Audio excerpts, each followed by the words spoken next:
नमस्कार मंडळी. आता सर्वत्रच बाप्पाच्या आगमनाने अगदी जल्लोषाचं वातावरण आहे आणि अशा या जल्लोषाच्या वातावरणात आम्ही गेलो होतो सिन्नरमधील गणपती बघण्यासाठी. आणि इथे हे मोठू पतलू सर्वांचंच एंटरटेनमेंट करत होते बरं का.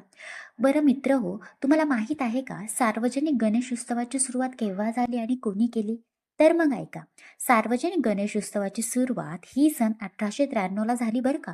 कारण की त्यावेळी ब्रिटिशांनी स्वातंत्र्याच्या सभामेळावर बंदी घातल्यामुळे लोकांना एकमेकांना भेटता येत नव्हते. तेव्हा टिळकांनी गणेश उत्सवाच्या माध्यमातून लोकांना संघटित करण्याचा एक चतुर मार्ग शोधला. कारण लोक जर सणासुदीच्या निमित्ताने एकत्र जमायला लागली तर त्यावर कोणीही आक्षेप घालू शकत नव्हतं. याआधी गणेश उत्सव फक्त घरगुती स्वरूपात व्हायचे. पण टिळकांनी या गणेश उत्सवाला मोठ्या मूर्ती, मिरवणुका आणि मंडपातून सार्वजनिक रूप दिलं आणि इथूनच जन्म झाला आपल्या सार्वजनिक बाप्पाचा. सर्वात पहिला सार्वजनिक गणपती हा गिरगावच्या केशवजी नाईक चाळीत बसवला गेला. त्यावेळी ढोल ताशांचा दणका नव्हता, भव्य लाइटिंगही नव्हती, पण स्वातंत्र्याची आग मात्र मनामनात पेटलेली होती. अशा रीतीने आपले बाप्पाही नकळतपणे स्वातंत्र्याच्या लढ्यात सामील होते बरं का.